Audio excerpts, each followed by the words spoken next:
एक ऐसा शख्स जो पैदा हैदराबाद में हुआ, जिसने अलीगढ़ की गलियों में इल्म का कहरा सीखा, बर्लिन की यूनिवर्सिटी में डॉक्टर का ताज पहना, लेकिन जिसने अपनी जिंदगी का सबसे बड़ा इम्तिहान ना डिग्री के लिए दिया, ना कुर्सी के लिए, बल्कि हिंदुस्तान की आजादी के लिए दिया।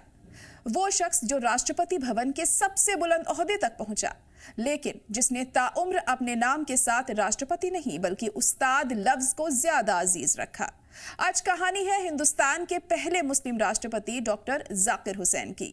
ये कहानी सियासत के गलियारों की नहीं, ये कहानी है एक फिक्र की, गुलामी की जंजीरों को तालीम की ताकत से तोड़ने की फिक्र की। 8 फरवरी 1897 को हैदराबाद के एक अफरीदी पठान खानदान में जन्मे जाकिर हुसैन की जिंदगी में बचपन से ही गम था। वालिद का साया 10 साल की उम्र में उठ गया, वालिदा का 14 साल में। लेकिन इल्म का चिराग नहीं बुझा। इटावा, अलीगढ़ और फिर जर्मनी के बर्लिन यूनिवर्सिटी से इकोनॉमिक्स में डॉक्टरेट।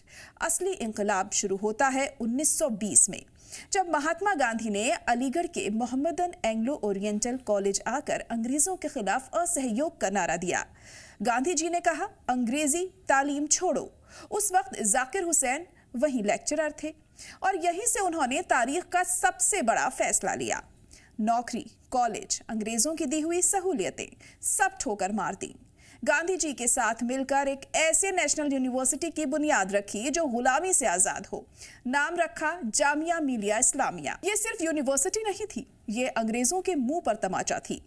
तुर्की के स्कॉलर हलीद अदीब ने लिखा था, जामिया का मकसद था मुस्लिम नौजवानों को इस्लाम की पहचान खोए बगैर एक अच्छा हिंदुस्तानी बनाना। 29 साल की उम्र में जाकिर हुसैन जामिया के वाइस चांसलर बने। जेब में पैसे नहीं, हुकूमत की मदद लेना हराम समझा। पूरे मुल्क में घूम घूम कर चंदा मांगा। महात्मा गांधी से, सेठ जमाल मोहम्मद से, सिप्ला के मालिक से, हैदराबाद के निजाम से, और वादा किया 20 साल तक 150 रुपए से ज्यादा तनख्वाह नहीं लेंगे। 1922 में वो जर्मनी चले गए। गांधी जी की 33 तकरीरों का जर्मन में तर्जुमा किया, गालिब का दीवान छपवाया और 1926 में डॉक्टर बनकर लौटे तो फिर से जामिया को संभाला। 1948 तक आज़ादी की दूसरी बड़ी खिदमत 1937 में गांधी जी ने वर्धा में बुनियादी तालीम पर कॉन्फ्रेंस बुलाई और कहा, जाकिर तुम बताओ हिंदुस्तान के बच्चों को क्या पढ़ाना है। जाकिर हुसैन ने नई तालीम बनाई, मातृभाषा में 7 साल की मुफ्त तालीम, हाथ में हुनर, हिंदुस्तानी जबान। ये वही मॉडल है जिस पर आज की 1968, 1988 और 2020 की नेशनल एजुकेशन पॉलिसी टिकी है। वो मुसलमानों के लिए अलग इलेक्टोरेट के सख्त खिलाफ थे।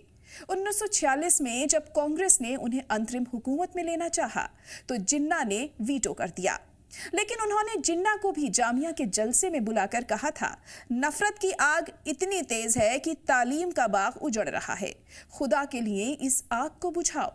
बंटवारे के बाद जब दिल्ली में खून खराबा हुआ, जामिया के कैंपस को लूटा गया, तब भी वो नहीं भागे। जालंधर स्टेशन पर खुद बाल बाल बचे, लेकिन दिल्ली लौटकर दंगा पीड़ितों की मदद की।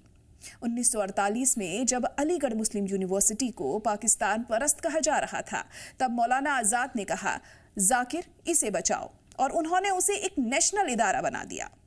वो शख्स जो 1957 में बिहार का गवर्नर बना, 1962 में इस मुल्क का उपराष्ट्रपति और 1967 में हिंदुस्तान का पहला मुस्लिम राष्ट्रपति, जिसने राष्ट्रपति भवन की सीढ़ियां चढ़ते ही कहा था, पूरा हिंदुस्तान मेरा घर है और इस घर में रहने वाले तमाम लोग मेरा खानदान। और फिर 3 मई 1969 की वो मनहूस सुबह आई, जब वो अपने घर उसी राष्ट्रपति भवन में इस दुनिया फानी को अलविदा कह गए।